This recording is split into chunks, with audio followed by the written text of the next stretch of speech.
Guys எல்லாரும் எப்படி இருக்கீங்க? ஸோ இன்றைக்கி நம்ம வந்துட்டு ஆஃப்டர் த ரெயின் எபிசோட் 4 தான் பார்க்க போகிறோம். ஸோ அதுக்கு முன்னாடி நீங்கள் பழைய எபிசோட்லாம் பார்த்துட்டு வாங்க, அப்போ தான் உங்களுக்கு இந்த எபிசோட் புரியும். ஸோ வாங்க நான் அப்படியே கண்டினியூ பண்ணுறேன். பார்த்தீங்களா, நம்ம ஹீரோயின் வந்துட்டு அவளோட கிளாஸில் தான் உட்காந்துருக்கா. சுத்தமாக கிளாஸவே கவனிக்கலை. அவள் வந்து நேற்று நைட்டு நடந்தது எல்லாத்தையுமே யோசிச்சு பார்த்துட்டே இருக்கான். அப்படியே யோசிச்சுக்கிட்டே அவள் புக்கில் வந்து ஹீரோட ஃபோட்டோவை அப்படி ட்ரா பண்ணுறது, அப்புறம் இவங்களோட நேம்லாம் ஒன்றா எழுதி அப்படி ஷை ஆகுறது, இந்த மாதிரி வேலைலாம் பார்த்துட்டு இருக்கா. இப்போ சீன் அங்கேயே கட் ஆகிட்டு ஈவினிங் ஃபுல்லாக காட்டுறாங்க. ஸோ இப்போ ரெஸ்டாரண்ட்டில் பார்த்தோம்னா ஹீரோ யார்கிட்டே வந்துட்டு ஃபோனில் சாரி சார் அப்படின்னு சொல்லிட்டு இருக்கான். அந்த இடத்துக்கு கசே வரான். ஸோ அவன் வந்துட்டு ட்ரெஸ் சேஞ்ச் பண்ணிட்டு இருக்கும்போது ஹீரோ வந்துட்டு சொல்கிறான், என்ன நீ உன் முடியை கட் பண்ணுறியா இல்லையா அப்படின்ற மாதிரி கேட்கவும் அவன் வந்துட்டு சொல்கிறான், சாரி சார் நான் வந்துட்டு நெக்ஸ்ட் டைம் கட் பண்ணுறேன் மாதிரி சொல்கிறான். உடனே ஹீரோ வந்துட்டு இப்படி தான் போன வாட்டி சொன்னால் ஒழுங்கு அடுத்த தடவை வரும்போது கட் பண்ணிடு, அது மட்டும் இல்லாமல் இந்த மாதத்துக்கான ஷெடியூல்ஸ் நான் வந்துட்டு இங்கே ஒட்டியிருக்கேன், ஸோ பார்த்துக்கோன்ற மாதிரி சொல்கிறான். ஸோ அவனுமே பார்த்துட்டு போகிறான். அதுக்கப்புறம் ஹீரோயினுமே வேலைக்கு வரா. அவள் வந்துட்டு அந்த ஷெடியூல்லாம் பார்த்துட்டு இருக்கும்போது இவளுக்கும் ஹீரோக்கும் வந்துட்டு சாட்டர்டே ஒரே மாதிரி லீவ் வந்திருக்கு. ஸோ உடனே ஹீரோயின் வந்துட்டு, சார் நம்ம 2 பேருக்கும் சாட்டர்டே லீவு சார் அப்படின்ற மாதிரி சொல்கிறான். ஸோ ஹீரோ வந்துட்டு அதுக்கு என்னப்பா அப்படின்ற மாதிரி கேட்குறான். அதுக்கு வந்துட்டு சொல்கிறான், நான் நேற்று நைட்டு ஒரு விஷயம் கேட்டேன்ல அப்படின்ற மாதிரி சொல்லவும் அவன் என்னதுன்ற மாதிரி கேட்குறான். உடனே ஹீரோயின் முறைச்சிக்கிட்டு நம்ம டேட்டுக்கு போகிறோம் அப்படின்ற மாதிரி சொல்கிறான். உடனே அவன் வந்துட்டு அப்படிலாம் இல்லைன்னு சொல்ல வரான். ஆனால் ஹீரோனி பேசவே விட மாட்டேங்கிறான். வரீங்கல்ல அப்படின்ற மாதிரி சொல்கிறான். ஸோ அவனுமே வந்துட்டு சரி வரேன்ற மாதிரி சொல்கிறான். எங்கேயும் வந்துட்டு போய் சொல்லிடுவானோன்ட்டு ஹீரோனி ப்ராமிஸ்லாம் வாங்கிக்கிறான். ரொம்ப ஜாலியாக போகிறான்.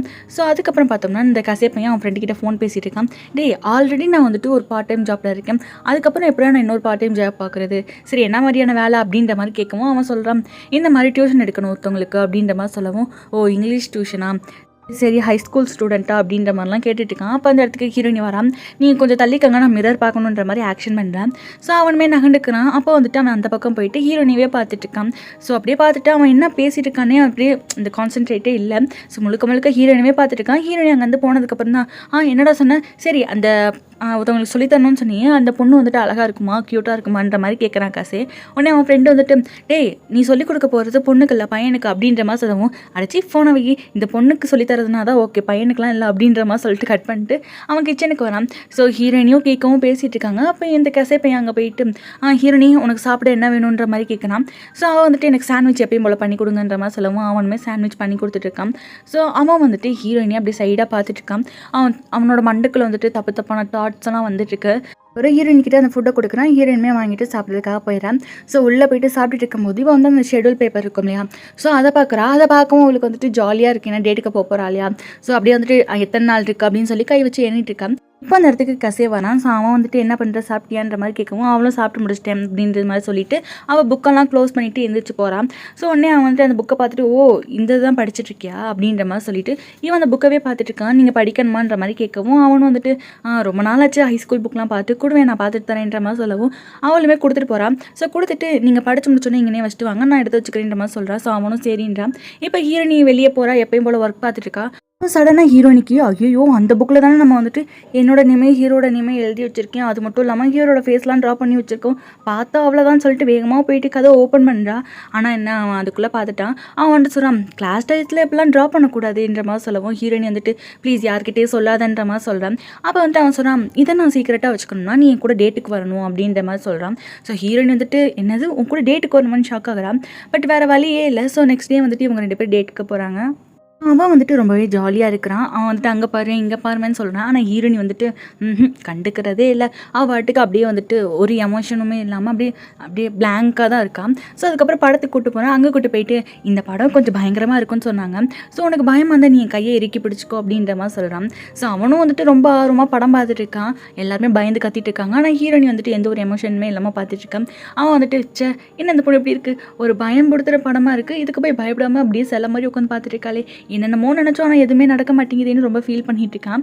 ஸோ அப்புறம் படம் முடியுது, வெளியே வராங்க. வெளியே வந்தோடனே ஹீரோனி வந்துட்டு நான் கிளம்புறேன்ற மாதிரி சொல்கிறான். உடனே அவன் வந்துட்டு சொல்கிறான், எதுக்கு கிளம்புறவா, சாப்பிட்டுட்டு போகலாம் அப்படின்ற மாதிரி சொல்லவும், இல்லை எங்கள் அம்மா எனக்காக வீட்டில் சமைச்சு வச்சுருக்காங்க, போய் அதை சாப்பிட்டுக்கிறேன் அப்படின்ற மாதிரி சொல்கிறான். அப்புறம் வந்துட்டு அவகிட்ட இருக்கிற காசு எடுத்து கொடுக்குறான். இன்றைக்கி வந்துட்டு எனக்கு என்னென்னலாம் வாங்கி கொடுத்தியோ அதுக்கு எடுத்துக்கோ அப்படின்ற மாதிரி ஒன்றும் வாங்குற மாதிரி வந்துட்டு டக்குன்னு அவள் கையை பிடிச்சி ஒரு காஃபி ஷாப் கூப்பிட்டு போகிறான். டேட்டுன்னு சொல்லிட்டு ஒரு காஃபி ஷாப் கூட போகக்கூடாதுன்ற மாதிரி சொல்லிட்டு 2 பேரும் அங்கே உட்காந்துக்கிறாங்க. ஸோ அப்படி காஃபி குடிச்சிட்டு இருக்கும்போது அவன் வந்துட்டு சொல்கிறான், இந்த மாதிரி பாஸ்ட்டில் நீ வந்துட்டு ரொம்ப நல்லா ஓடுவியாமல, ஒரு ஆக்சிடென்ட்னால தான் நீ வந்துட்டு டெக்ஸ்லாம் எதுவுமே பண்ணுறது இல்லையாம்ல அப்படின்னு சொல்லிட்டு யோசி சொன்னான் அப்படின்ற மாதிரி சொல்லவும் உடனே ஹீரோயின் வந்துட்டு சொல்கிறேன், அது எல்லாமே என்னோடய பாஸ்ட். ஸோ நான் ஃபஸ்ட்டு அதை நினச்சி டிப்ரெஸ்ஸாக இருந்தேன் தான். ஆனால் நான் வந்துட்டு வேலைக்கு வந்ததுக்கப்புறம் ரொம்பவே ஜாலியாகிட்டேன். ஸோ அதுக்கப்புறம் எனக்கு எந்த ஒரு பிரச்சனையும் இல்லை, நல்லா தான் போயிட்டு இருக்குன்ற மாதிரி சொல்லவும், ஓ வேலைக்கு வந்ததுக்கப்புறம் ரொம்ப ஜாலியாகிட்டியா, ஏன்னா ஹீரோவால் தானே அப்படின்ற மாதிரி அவன் கேட்குறான். ஸோ உடனே ஹீரோயின் வந்துட்டு சொல்கிறான், நீ வந்து என் கூட டேட்டுக்கு வான்னு வந்துட்டு கம்பல் பண்ண, அது மட்டும் இல்லாமல் இதை சீக்கிரட்டாக வச்சுப்பேன் யாருக்கிட்டே சொல்ல மாட்டேன்னு வேறு சொல்லியிருந்தேன். ஸோ அந்த ஒரு ரீசனுக்காக தான் நான் உன் கூட டேட்டுக்கு வந்தேன், கிட்டே இதை பற்றி சொல்லக்கூடாதுன்ற மாதிரி சொல்லவும் உடனே கசே சொல்கிறான், ஓ இது உங்கள் ஊரில் டேட்டுன்னு வேறு சொல்லிக்கிருவியா, இதை வந்து அப்படியே மாற்றி சொல்லணும், எப்படின்னா டேட்டு கிடையாது, நீ வேறு யாரையோ லவ் பண்ணுறனால என் கூட இன்ட்ரெஸ்ட்டாகவே இல்லை அப்படின்ற மாதிரி சொல்லிட்டு இருக்கான். ஸோ அது மட்டும் இல்லாமல் என்ன சொல்கிறான்னா, நீ இந்த மாதிரி உன் கால் உடஞ்சதுக்கப்புறம் அதில் போய் ஜாயின் பண்ணுறதுக்கு அவ்வளோ பயப்படுறேன், ஆனால் நீ ஒரு 45 வயசால் போய் லவ் பண்ணுறியே, அதை நினச்சி உனக்கு கொஞ்சம் கூட பயம் இல்லையா அப்படின்ற மாதிரி கேட்குறான். ஸோ உடனே ஹீரோயினுக்கு செம்ம காண்டாகுது. அதனால் வந்துட்டு நான் கிளம்புறேன்னு சொல்லிட்டு இந்த டீக்காக காசெல்லாம் வச்சுட்டு வேகமாக வெளியே போயிட்டுருக்கேன். ஸோ பின்னாடியே ஓடி வந்துட்டு, எதுக்கு நீ இதுக்கெல்லாம் போய் காசு கொடுத்துட்ருக்க, நம்ம 2 பேர் டேட்டுக்கு வரோம், ஸோ நானே கொடுக்குறேன்ற சொல்லிட்டு அவள் கையை பிடிக்கிறான். ஸோ விடுன்னு சொல்லிட்டு இருக்கா. அந்த நேரம் பார்த்தா அவளுக்கு வேற ஃபோன் வருது. அது வேற யாருமே இல்லை, ஹீரோ பையன் தான். ஓ ஹீரோனுக்கு கால்லாம் வேற பண்ணுவானா, நீ ஆன்சர் பண்ண போறியா என்ன அப்படின்ற மாதிரி கேட்டுகிட்டே இருக்கான். ஸோ உடனே ஹீரோனுக்கு என் கையை விடுன்னு சொல்லி கத்திட்டு டக்குன்னு ஹேண்டை எடுத்துடுறான். ஸோ அதுக்கப்புறம் வேகமாக ஒரு இடத்துக்கு போயிட்டு இந்த மாதிரி கால் அட்டன் பண்ணி பேசிட்டு இருக்கா. வந்துட்டு ஹீரோ சொல்கிறான், இந்த மாதிரி நம்ம டேட்டுக்கு போகிறோம்னு சொல்லியிருந்தோம் இல்லையா, ஸோ உனக்கு பிடிச்ச இடம் எதுனா இருக்கான்ற மாதிரி கேட்கும்போது அவன் வந்துட்டு சொல்கிறான், இல்லை ஹீரோ உங்களுக்கு வந்துட்டு எது ஓகே அதுவே பாருங்கள், எனக்கு அதுவே ஓகே தான்ற மாதிரி சொல்கிறான். ஸோ அவன் வந்துட்டு அப்படியா சரி நான் வந்துட்டு நாளைக்கு உனக்கு லொக்கேஷன் ஷேர் பண்ணுறேன்ற மாதிரி சொல்லிட்டு காலை கட் பண்ணிடுறான். ஸோ இப்போ வந்து ஹீரோ பேசினது அவளுக்கு ரொம்ப ஹாப்பியாக இருக்குது. அந்த இடத்துல தையா தக்கான்னு குதிச்சுட்ருக்கா. பின்னாடி தான் இந்த கெசை பையன்ட்டு பார்த்துட்டே இருக்கான்.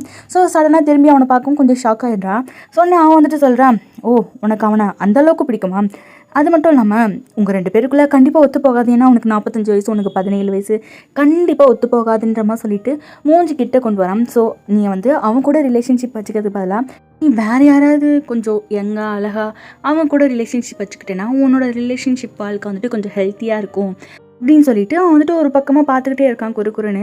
ஸோ ஹீரோனி எங்கடா பார்க்குறான்னு சொல்லிட்டு அவளும் அந்த பக்கம் திரும்பி பார்க்குறான். பட் இந்த கேப்பை யூஸ் பண்ணி அந்த பையன் கணத்தில் கிஸ் பண்ணிடுறான். ஹீரோனி டக்குன்னு தள்ளி விட்டுறான். ஸோ உடனே அவன் வந்துட்டு சொல்கிறான், நான் வந்து இதை என்னோட அட்வைஸாக தரேன், ஸோ அதை நல்லா புரிஞ்சுக்கிட்டு உன்னோட முடிவை எடுத்துகிட்டு நம்ம வந்துட்டு இன்னொரு நாள் இதெல்லாம் கண்டினியூ பண்ணுவோம் பாய் அப்படின்ற மாதிரி சொல்லிட்டு அவன் வந்து போகிறான். ஹீரோனிக்கோ செம்ம காண்டாகுது. இப்போ வீட்டுக்கு போகிறான். வீட்டுக்கு போனே அம்மா வந்துட்டு இவன் அந்த மூவிக்கு போயிருப்பா இல்லையா, ஸோ அங்கே ஒரு புக்கு மாதிரி கொடுத்துருப்பாங்க போல். அந்த புக்கை பார்த்துட்டு, ஓ இன்னைக்கு இந்த படத்துக்கு தான் போனியா, பரவாயில்லையே ரொம்ப இன்ட்ரெஸ்டிங்காக இருந்துச்சா அப்படின்ற மாதிரி கேட்கவும் அவன் வந்துட்டு இல்லைம்மா போர் அடிக்குது அப்படின்ற மாதிரி சொல்கிறான். ஸோ அவங்களும் வந்துட்டு, ஓ அப்படியா, ஆமாம் நீ இதை வேறு தூக்கி போட சொன்ன, உண்மையிலே தூக்கி போடவான்ற மாதிரி கேட்குறாங்க. அவளை வந்துட்டு தயவு செஞ்சு தூக்கி போட்டுமான்ற மாதிரி சொல்லிட்டு ரூமுக்கு போயிட்டு இன்றைக்கி ஹீரோ கால் பண்ணியிருப்பான் இல்லையா, அதை நினச்சி ரொம்ப ஹாப்பியாக இருக்கான். ஆனால் ஊடால அந்த கெசையோட சீன்லாம் வந்துட்டுருக்கு. ஸோ உடனே அவளுக்கு காண்டாயிட்டு ஒரு டிஷ்யூ பேப்பர் எடுத்து அவளோட கணத்தை போட்டு தேய்ச்சிட்டு இருக்கா. எனக்கு கிஸ் பண்ணிட்டான் அப்படின்ற மாதிரி. ஸோ அதை அப்படியே கசக்கி அப்படி தூக்கி எறிறான். இப்போ அப்படியே நெக்ஸ்ட் டே ஆகுது. அப்படியே நம்ம ஹீரோ பார்த்தோம்னா டேட்க்குலாம் வந்துட்டு சூப்பராக ரெடி ஆகிட்டு அவன் வந்துட்டு அப்படியே வெயிட் பண்ணிட்டு இருக்கான் ஹீரோனிக்காக. ஸோ இப்போ அந்த இடத்துக்கு ஹீரோனியுமே வரான். ஆக்சுவலாக நேற்று கசை கூட போயிருக்கும் போது அவளோட காஸ்டியூமை பார்த்துருப்பீங்க, ஒரு மாதிரி சும்மா வீட்டில் போட்டுருக்க ட்ரெஸ் மாதிரி போட்டிருப்பான்.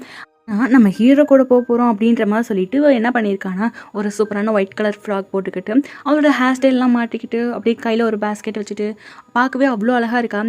ஸோ வந்ததுக்கப்புறம் ஹீரோ வந்து கேட்குறான், பரவாயில்லையே இன்றைக்கி பார்க்கவே கொஞ்சம் டிஃப்ரெண்ட்டாக இருக்குன்ற மாதிரி சொல்லவும் அவன் வந்துட்டு ஆமாம் இன்றைக்கி நான் என்னோடய ஹேர் ஸ்டைல் கூட மாற்றிட்டேன்ற மாதிரி சொல்லிட்டு இருக்கான். ஸோ அதுக்கப்புறம் இவன் வந்து கசை கூட எங்கெல்லாம் போனாலோ அங்கே தான் அவங்க 2 பேருமே சுற்றி பார்த்துட்டு இருக்காங்க. ஸோ மறுபடியும் அதே மூவிக்கு போகிறாங்க. ஹீரோ அதை பார்த்து ரொம்பவே என்ஜாய் பண்ணிட்டு இருக்கான். ஹீரோ என்ஜாய் பண்ணுறதை பார்த்து ஹீரோயினியும் ரொம்பவே ஹாப்பியாக இருக்கான்.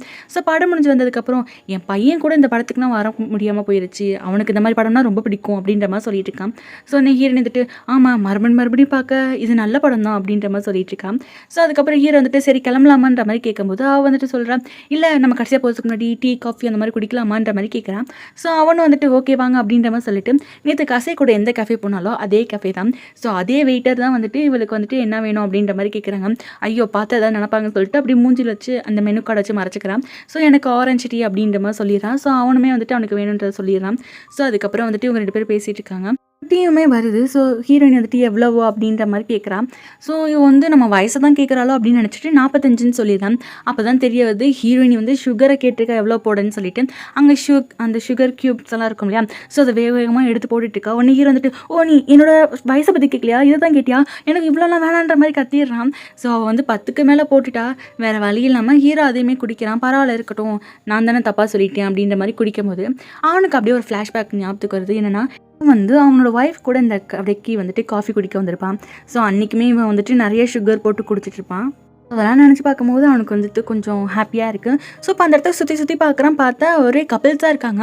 அப்போ வந்துட்டு என்ன இங்கே வெறும் யங் கப்பிள்ஸாக இருக்காங்க, நம்ம வேறு இங்கே இருக்கோம் அப்படின்ற மாதிரி அவன் வந்துட்டு மறுபடியும் வந்துட்டு ஒரு மாதிரி டிஃப்ரெண்ட்டாக ஃபீல் பண்ண ஸ்டார்ட் பண்ணுறான். ஐயோ இங்கே எனக்கு இருக்கவே ஒரு மாதிரி சங்கட்டமாக இருக்கே அப்படின்னு சொல்லிட்டு வேகமாக எந்திரிச்சு நான் கிளம்புறேன் அப்படின்ற மாதிரி சொல்கிறான். ஸோ வேகமாக போயிட்டு பெல் கட்டிட்டு எனக்கு ரிசிப்ட் வேணான்னு சொல்லிட்டு அங்கேருந்து போகிறான். ஹீரோனி நான் அந்த ரிசிப்ட் எடுத்துக்கிறேன்னு சொல்லிட்டு அவள் எடுத்துகிட்டு ஹீரோ பின்னாடியே நடந்துட்டு இருக்கான். ஸோ இப்போ இவங்க 2 பேருமே வந்துட்டு ஒரு பிரிட்ஜில் நடந்துட்டு இருக்காங்க. ஹீரோக்கு வந்துட்டு கால் வருது. ஸோ அவன் போய் பேசிகிட்டு இருக்கான். அப்போ ஹீரோயின் வந்துட்டு அந்த பக்கம் ஆப்போசிட்டில் போயிட்டு அந்த கீழே இருக்கிற அந்த ரிவரெல்லாம் பார்த்து ரசிச்சிட்ருக்கான். ஸோ ஹீரோ கால் பேசி முடிச்சுட்டு அப்படி திரும்புகிறான். அப்படியே ஹீரோயினியோட ஃபேஸ் வந்து சன்செட்டில் வந்துட்டு அவ்வளோ அழகாக க்ளோ ஆகுது. ஸோ அதை பார்த்துட்டு என்னதான் இருந்தாலும் எனக்கு மனசில் வந்துட்டு ஒரு மாதிரி கஷ்டமாக இருக்குது. இந்த மாதிரி ஒரு சின்ன பொண்ணு கூட போய் டேட் பண்ணால் எப்படி இருக்கும், நல்லாவே இருக்காது. அது மட்டும் இல்லாமல் இன்றைக்கி என் கூட ஒரு குட் டைமாக அவள் ஸ்பெண்ட் பண்ணியிருக்க மாட்டான். அவளுக்கும் எனக்கும் ஏணி வச்சாலும் எட்டாது. அது மட்டும் இல்லாமல் இந்த மாதிரி வயசான ஒருத்தவங்க கூட வந்து டேட்டுக்கு வந்தால் இப்படி தான் இருக்கும் இந்த மாதிரி மனசுக்குள்ளே பேசிட்டு அதுக்கப்புறம் அவகிட்ட சொல்கிறாரு, இந்த மாதிரி எனக்கு ஒரு முக்கியமான வேலை வந்துருச்சு, நம்ம போகலாமா அப்படின்ற மாதிரி கேட்குறான். ஸோ அவள் எதுவுமே சொல்லாமல் முன்னாடி நடந்துட்டுருக்கான். அப்போ அகைன் நம்ம ஹீரோ வந்து மனசுக்குள்ளே சொல்லிட்டு இருக்கான், நான் ஒன்றும் மற்றவங்க வந்துட்டு எங்களை பார்த்து எதுவும் சொல்லிடுவாங்க அப்படின்றதுக்காகலாம் வந்துட்டு வேணான்னு சொல்லலை. கடைசியில் நான் ஹர்ட் ஆகிடக்கூடாது, அந்த ஒரு ரீசனுக்காக தான் நான் வேணான்னு யோசிச்சுட்ருக்கேன். இந்த மாதிரி கசப்பு இனிப்பு புளிப்புன்னு சொல்லிட்டு இந்த யூத் காலம் வந்து எண்ட் ஆயிடுச்சு. ஸோ கடைசியில் வந்துட்டு ஒன்லி பெயின் மட்டும்தான் நம்மளுக்கு கொடுக்கும். ஸோ இனிமேல் வந்துட்டு இதெல்லாம் வேணாம் அப்படின்ற மாதிரி நிறைய யோசிச்சுட்டே அப்படியே அவங்களோட ரயில்வே ஸ்டேஷனுக்கு வராங்க. ஸோ அங்கே வந்துட்டு நம்ம ரெஸ்டாரண்ட்டில் மீட் பண்ணுவோம் அப்படின்ற மாதிரி சொல்லிவிட்டு அவன் அங்கேருந்து போகிறான். சடனாக நம்ம ஹீரோயினி வேகமாக ஓடி போயிட்டு அவன் கண்ணத்துலேயே கிஸ் பண்ணுறா. அப்படியே ஹீரோவும் ஷாக்காக பார்க்குறான். பட் அது எல்லாமே ஒரு கனவு. ஹீரோயினி அதெல்லாமே நினச்சி பார்த்துட்ருக்கா. ஹீரோ போகிற வரைக்கும் ஹீரோயினி நின்று பார்த்துட்டு அதுக்கப்புறம் வீட்டுக்கு போகிறா. வீட்டுக்கு போனதுக்கப்புறம் அம்மா வந்துட்டு இன்றைக்குமே வந்துட்டு அவன் அதே படத்துக்கு தானே போயிருப்பா. ஸோ அந்த புக்கு கொடுத்துருப்பாங்க போல். ஸோ அந்த புக்கை பார்த்துட்டு என்ன இந்த படம் போர் அடிக்குதுன்னு சொன்னேன், ஆனால் எதுக்கடி மறுபடியும் போய் பார்த்து வந்தேன்னு சொல்லிட்டு பழைய புக்கையும் இப்போ வாங்கிட்டு அந்த புக்கையுமே ஒன்றா வச்சுருக்காங்க. ஸோ அவள் வந்துட்டு அம்மா நீங்கள் அதை தூக்கி போகிறேன் தானே சொன்னீங்க, எதுக்குமா வச்சுருக்கீங்க, கொடுங்கம்மா, இப்போ நான் எதுன்னு எப்படிமா கண்டுபிடிப்பேன் அப்படின்ற மாதிரி சொல்லவும், ஏண்டி தூக்கி போட தான் சொன்னேன், நல்லாவே இல்லைன்னு சொல்லிட்டு இப்போ வந்துட்டு என்ன பிடிச்சி கத்திட்டு இருக்க, நான் அப்புறமேட்டு தூக்கி போடலாம்னு வச்சுருந்தேன் அப்படின்ற மாதிரி சொல்கிறாங்க. ஸோ வேகமாக ஹீரோனி அப்படியே ரூம்குள்ளே போயிட்டு நான் என்ன பண்ணுவேன், ரெண்டும் மாறிடுச்சு, இப்போ நான் இதில் எதுன்னு கண்டுபிடிப்பேன், ஆனால் கண்டிப்பாக ரெண்டும் ஒன்று கிடையாது அப்படின்ற மாதிரி சொல்லிட்டு இருக்கான். ஆக்சுவலாக ஹீரோனி என்ன சொல்கிறேன்னா, ஹீரோவும் அந்த கசைவும் ஒன்று கிடையாது அப்படின்ற மாதிரி சொல்லிட்டு இருக்கான். ஸோ அதோட இந்த எபிசோட் முடியுது. ஸோ இந்த எபிசோட் உங்களுக்கு எப்படி இருந்துச்சு, பிடிச்சிருக்கா, ஜாலியாக இருந்துச்சு அப்படின்னு சொல்லிட்டு மறக்காமல் கமெண்ட்டில் சொல்லுங்கள். அது மட்டும் இல்லாமல் லைக் பண்ணி ஷேர் பண்ணி சப்ஸ்கிரைப் பண்ணிவிட்டு பெல் ஐக்கான் ஆன் பண்ணி வச்சுக்கோங்க. அப்போ தான் நெக்ஸ்ட் ஒரு எபிசோட் உங்களுக்கு நோட்டிஃபிகேஷனில் காட்டும். So tata, bye bye.